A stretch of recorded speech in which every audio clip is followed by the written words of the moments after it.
What's up, guys? This is TechnoViking23 coming to you today with some Raid Shadow Legends, and it is Friday, so of course we're on our free-to-play account to do this week's episode of Free-to-Play Friday. So been a pretty good week so far. We just got the new patch that dropped with the new Doom Tower bosses, so we've kind of been checking that out a little bit. Free-to-play account is going along pretty well. I actually was in the middle of doing this clan quest. Let me see if I can find it here. We actually have 10 more Dragon's Lair runs to do. We're doing the 200 stage 20 plus clear to get some clan gold, so we can probably buy some energy to keep on farming. And I had basically done so much dragon this week. I had gotten up to about 5 million silver. I had this big plan tonight. We were going to re-gear Aox into some lifesteal gear, because we have been getting some pretty decent drops from the dragon. And then I wanted to beat the Demon Spawn Faction War boss that I was on, so I spent a bunch of that silver putting some gear on some champions. So just impulsive. I should have saved it all for clan vs clan next week to level up gear then, but we just decided to go ahead and do that. So that's kind of where we are, but we've got the gear going. We're almost up to 500 pieces again. You can see we did get a couple of speed pieces here today that have some speed substats. That's pretty cool. Probably be rolling those up next week when clan versus clan hits, but just been trying to focus on farming up gear for the account, because that's actually one of the areas we really need to focus on. We got a nice accuracy HP percent chest there with a speed roll. Hopefully that'll hit a couple times. If we get 2 pieces of this with some speed, would be nice for our Aox rebuild. You can see we did get a legendary lifesteal piece here. Got a couple decent 6-star pieces coming in, so you know, it's slow but steady. But we got to definitely work on getting the gear. We got to move over to Fire Knight at some point and farm up some immunity gear for our Prince Kaimar, but that's kind of where we are. Really nothing much new on the roster, except we did manage to bring Magnar up to 6 stars, so we're going to be working on him. He's just in kind of some piecemeal gear right now to be usable for dungeons and other things if we do decide to throw him in, but somebody we definitely want to work on here to see what kind of mileage we can get out of him. So that's kind of where we are with the account. We've done most of the quests today already. We've got, I think, a boss 3 times, so we can jump in and knock that out really quickly here. So we've got a couple champs in here. But we've been using, we've been getting a lot of energy this week, which is pretty nice. We also got the compensation gifts earlier in the week for some of the issues they were having. So that was like, I think, 300 energy, which was very helpful for getting that dragon farm done. But that's basically what we're going to keep on doing here. We have not really been pursuing the completion of Spider 20 that much, because I've kind of figured out, you know, I'm through the arena stuff, which is the most important part I wanted to get finished with. And I've got Prince Kaimar already as an arena lead. I figured I just need to go ahead and start focusing on building him up. You know, he's not even fully ascended, so we can't use his necklace or his banner. So I figured that's going to be our next project, is just getting him to his full potential. And we got to start working on a new arena team, because I want to get Kale out of arena just so I can start building him for other areas of the game. He's one of our top damage dealers on the account, and unfortunately he's a little too squishy to use in dungeons and other areas like the Doom Tower, because he's kind of built right now just for max crit damage, attack, etc., so that he can one-shot nuke in the arena. So it's kind of holding us back in other areas. So that's another thing we're going to be working on, and kind of a fun team concept I have in mind. I'm going to be testing it on my main account since I have the same champions. Probably do a video on it. It's basically going to be a defensive nuker setup that we're going to try with some pretty cool champions. I don't really want to spoil too much about it yet. It's kind of a fun idea I've had in mind for a while. I just have not had the resources as of yet to kind of pursue it on this account. But we're kind of getting there, and on my main account I'm already building the team, because I do have resources there, obviously. You guys may have seen the video we did this week on Throat Cutter, the uncommon, who's just in there killing everybody in the arena. Pretty cool champion. But I thought what we would do tonight is actually go in and check out the Doom Tower, because we do have these new bosses now. Earlier today we did get up to Abominable the Dreadhorn. This guy is kind of tough. I've seen a lot of people talking about him. We were able to get through it pretty easily on the free-to-play. I see there it took us about 59 seconds.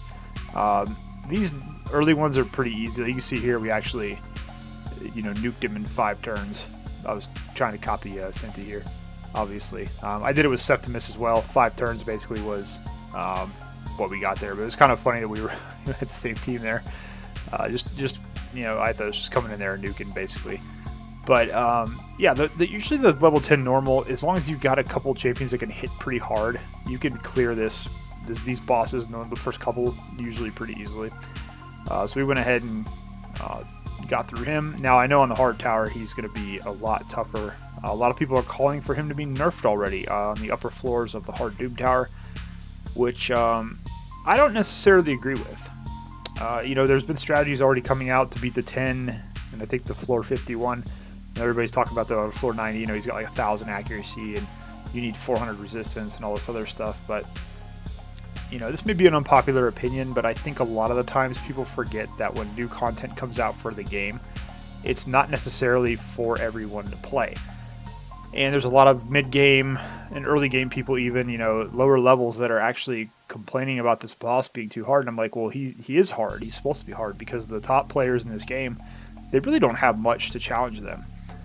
You know, so like when they get content like this, it's a good thing for them. It keeps them engaged, keeps them playing the game. It provides them with a challenge because a lot of them were actually complaining that hard Doom Tower was too easy. So I thought it was kind of hilarious that a lot of the in-game, so the content creators are always like, oh, hard Doom Tower, we just blow right through it. It's an easy farm. And it's like, now they've actually got something to challenge them. And a couple, you know, a few people are just kind of like, oh, it's too hard, it needs to be nerfed. It's like, no, just, you know, you need something like that in the game that actually feels like a challenge.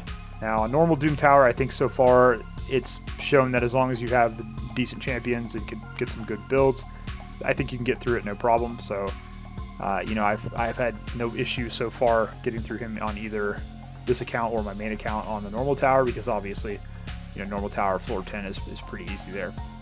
So, but I think they should leave it that way for a while. The community, of course, will come up with solutions as they always do. There's so many intelligent players in the raid community who are always, you know, theory crafting and coming up with some cool stuff and some cool ways to get through some of these bosses. But it's kind of where we are in that. We're just going to go through the Doom Tower here and see who this floor 20 boss is going to be tonight.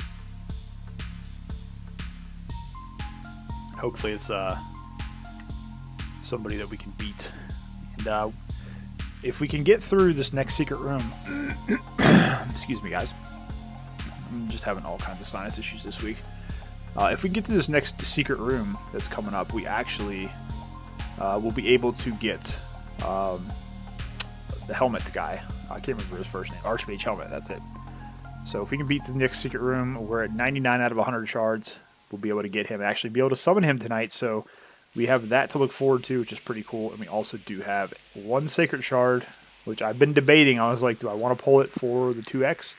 Or do I want to wait till the fusion next week and try to get this fragment barbarian champion that's coming out? But I think we're just going to go ahead and pull it for the 2X. I'm at the point where I would rather get a legendary or a decent epic from the sacred than I would the fusion champion, because I think the fragment champion is interesting. I don't know how good he's going to be. I always encourage people, you know, if you've got the resources, try to get the fragment fusions, especially because they're usually pretty easy. And you never know. It might be a really good legendary. They might get buffed down the road. You never know. But I don't really see him helping out the account that much, especially since we don't have 12 legendary books to spare. Any legendary books I get at this point are still going into people like Syl and Versolf and Visix. Champions that I can use in a lot of areas to help out my account. So someone that, I don't know, but the new guy's kit doesn't really look like anything incredible that we're going to be missing out on if we don't get him. We'll probably still attempt to get the fragment fusion because we've been able to get the last two with Versolf and also Huntmaster Raoul. We haven't quite used him that much on the account yet, but Versolf has wound up being a pretty incredible champion. We've used him through a lot of content. He did help us get our first normal Doom Tower clear last week. He's basically, I use him everywhere. He's just got such a great kit, such a good champion. So we definitely will at least try to get the fragment fusion that comes out next week. But I think just for the fact that Sacred 2X, I'll probably try to pull just to see what we get. I've only got the one Sacred Shard, like I said. I think we actually got lucky and got that from a Nightmare chest this week. So that was pretty nice. My main account, I had 3 Sacreds, and I think I got a dupe Mashalad, which was really unfortunate. And then I think I just pulled a couple of Ancient Shards just to get some points in the event, and I ended up pulling a duplicate Ray, so nothing good there. It's just kind of funny that I try to get 2 legendaries on like 15, 20 shards on that account, and last week when I actually was pulling Ancients, I think I pulled almost 70 Ancients on that account last weekend trying to get Trunda and got nothing. So, and then this week we get the 2 dupes, so just kind of a good reminder that shard pulls can really go bad sometimes, and it's all RNG. So when you see these people on their videos pulling 5 legendaries and 10 shards, don't buy into it. Don't be tempted to go out and buy a bunch of shards, because it's just not, it's not realistic. That's not what happens most of the time. But, you know, for those people, good for them. You know, glad they have that luck and are able to get those champions. Another thing, too, you got to think, you pull a whole bunch of legendaries during a 2x event, it's kind of like, wait a minute, how am I going to build all these champions? That's definitely something we don't need to worry about on the free-to-play account, because we've already got enough stuff that we haven't finished yet. Don't need any more. But, you know, we've had fairly decent luck on the Sacred 2X on this account. I think we got Mountain King, we got Tomb Lord, we've gotten a couple of pretty decent legendary champs off of it, even with minimal shards, because it's very, you know, Sacred Shards are very hard to come by, especially on a free-to-play, until you get to the point you can start farming Ultra Nightmare, which we're not quite there yet. We're still basically trying to get to a 2-key on Nightmare, which is something, that's why we've been farming the Dragon so much, is we're trying to get some better lifesteal, trying to get some of that 6-star lifesteal gear that we can eventually move Aox into. So that's kind of what we've been working towards.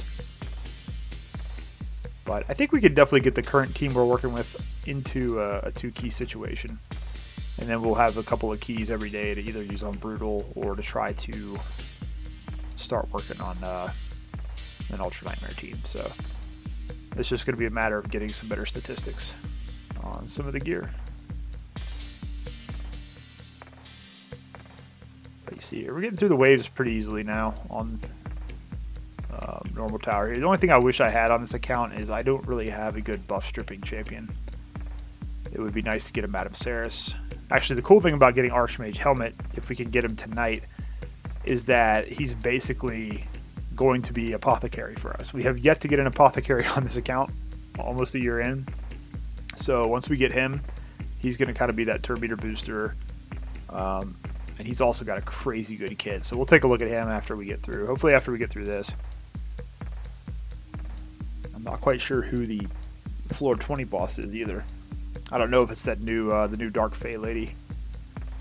Because that was the other thing a lot of people were complaining about. They're like, you got this super hard new boss they put in the game, and they put him on the 10th floor. And I actually was a little bit concerned when I found out about that, because I was like, oh man, we're so close to getting Helmet if I get stuck on floor 10 of normal tower.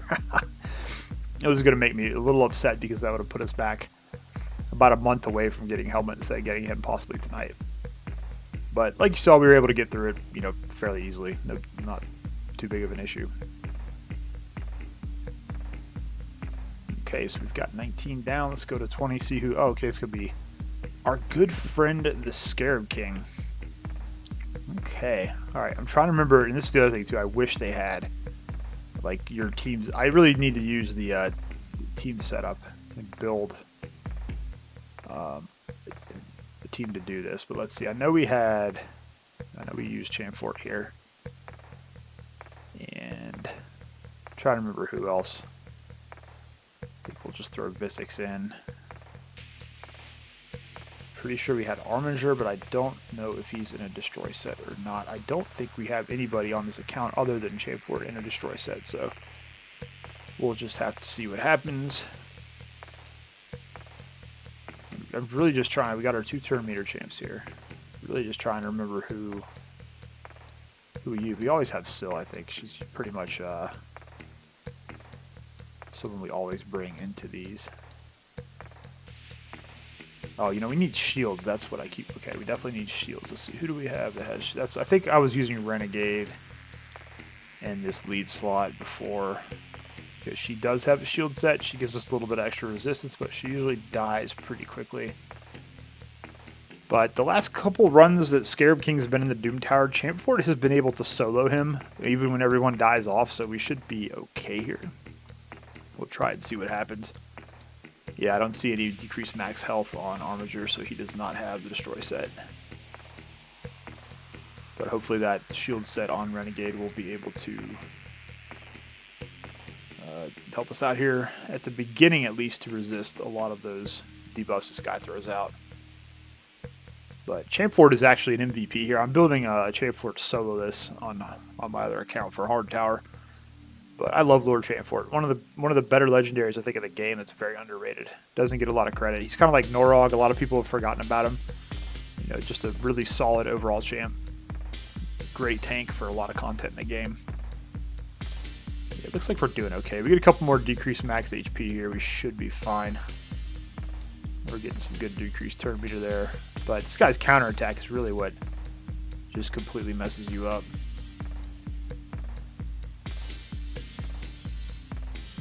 You know, if he's going to be back in the rotations, we probably need to build another champion with the Destroy set just to kind of make this a little bit more manageable. So as of right now, we can get through it. It's just going to take a little bit of extra time because it takes Champ Fort a little bit of time to get enough decreased max HP on the boss to where we can start doing some significant damage to him. That decreased attack helps out quite a bit too. But just the counter, the constant, you know, he just throws it out. But we're getting kind of close here to a point where we should be able to start hitting this guy somewhat hard.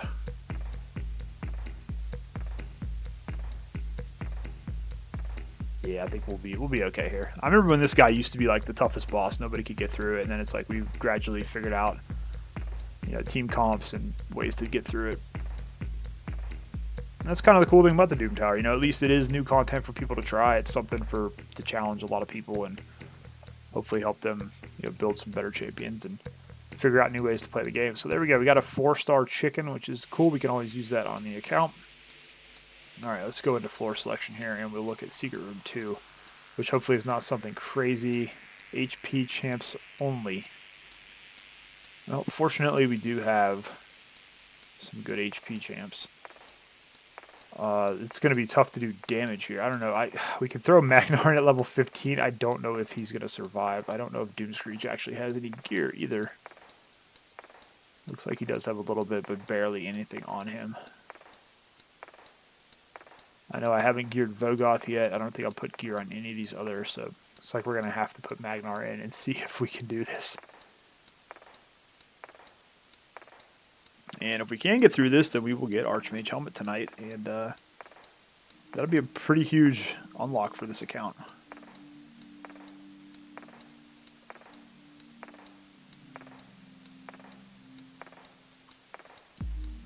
This may take a little while to be here because we just simply don't have a lot of damage on this team. Dreg can do a little bit because he is on my clan boss team.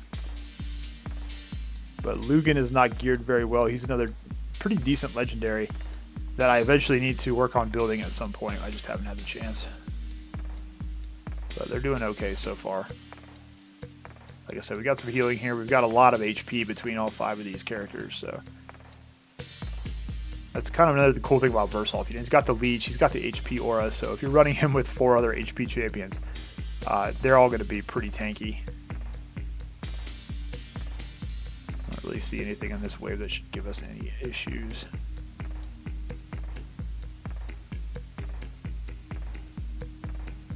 That's the thing too about Versolf. I need to get him out of he's in a frost set. You can see there he did freeze somebody on their attack, but he's not even in really that great a gear, and he's still very solid. Trying to get him maybe into some lifesteal to make him even more tanky. But he's just a great tank, great champion overall. He's been huge champion for our account. Yeah, we're not going to have any problems here. This is pretty cool. So we're definitely going to get Archmage Helmet tonight, which is awesome. Going to be a very strong champion. That begs the question too: Do we save him? And we got 2 for Akoth, so that's cool. We start working on Akoth. He's a really cool HP bird champion who would actually be very helpful, but we're a ways off from the point where we would get him. But we did get Archmage helmet done here. This kind of begs the question, do we hold off on summoning this so we can get some points in the fusion? But let's just take a look at this guy, why he's so good. He does have the arena aura, which we're not really going to be using him in arena. He's going to be more of an overall account champion. He's just great looking design on him. Really good base speed of 101. And you can see here he fills his own turn meter by 20% if it's a critical. Attacks all other enemies if the first attack is critical, so we definitely want to go for a crit chance on this guy. And has a chance to play some stun debuffs, which is pretty nice. Decreased enemy turn meter, also really cool. Then he's got this psychic guidance, 30% increased speed, increased crit rate, and increased crit damage on all allies for 2 turns. That is such a good boost ability there. And then eventually we'll get his passive unlocked where he's immune to turn meter decreased effects, which is pretty cool. So going to be a really good champion. The only issue is he is magic affinity. It seems like all the champions in this game are magic, so I think for right now, we're going to go ahead and leave him here in the summoning portal. We're going to be trying to get these Drex fragments finished as well, maybe in time for the next, I can't remember if it's Champion Chase or Summon Rush, where you can summon out of the portal to get some extra points there. But I think we'll go ahead and keep him in there and save him for that, or also maybe for Clan versus Clan. Since that is a new champion, will give us a lot of points for Clan versus Clan. You can see we're working on stacking up some Great Hall medals as well, so we can continue to improve this. Coming along pretty nicely now that we've been focusing on arena. So we'll go ahead and get some more of those done when Clan vs. Clan rolls around. But let's go ahead and finish up the video tonight, and what we're going to do is go ahead and pull this lone sacred shard that we have. I think our last sacred we pulled, we got Drex the Blood Twin, so let's see if we can get lucky here and get at least a decent champion. I'm not going to say I want a legendary, I'm just going to say give me a decent epic that is useful, hopefully in the spider dungeon. Oh, it's legendary. And Sethallia, we'll take it. Awesome. Great pull. This is, wow, really cool. She is a really solid legendary. She's in the Bannerlord's faction. Our Bannerlord faction is pretty loaded now. We have Sethallia, Champfort, Lugan. We got a lot of good champions. She's got an HP burn on the A1 too, which is really, really good. You got a heal on the A2, and also the block debuffs. Removes all debuffs from target ally, puts up block debuffs for 2 turns, and heals them by 75%. So really good kit on her. She has to remove all buffs from enemies and decrease their turn meter. So you can see here she's kind of a buffer, remove the debuffs.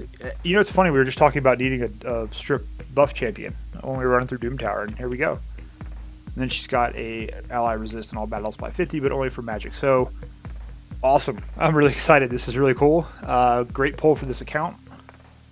I kind of wish I'd saved my 5-star food now and not put it on Magnar, but that's okay. He's going to be worth it, I think, when we get him built, but that is pretty awesome. Pick up a new legendary in Sethallia, and we could probably use her, honestly, without needing too many books. That's the cool thing about her, too. She's kind of low on the book end. You got 4, 7. Only needs 10 books. That's pretty nice. Obviously, we don't have those right now, but that's going to come in handy. Definitely when we do get around, but she's going to definitely jump up to the front of the line. She is a very, very good champion. We can use her pretty much everywhere. She could help us out a little bit against the spider. She could help us out in Clan Boss, although we're not going to really use her there. But I think mainly Dungeons and Doom Tower is where we're going to probably roll with her, and possibly even in the arena a little bit. So great way to end the video, great way to end this episode of Free to Play Friday. That makes me happy, especially since my polls on my main account were not that good. So very cool. We're also going to get Archmage helmet at some point as well, so that's really exciting. Getting some nice champions on the account to work on and continue to enjoy. So that's going to do it for this episode, guys. As always, hope you guys are having a great day. Thanks as always for watching, and I will see you again next time.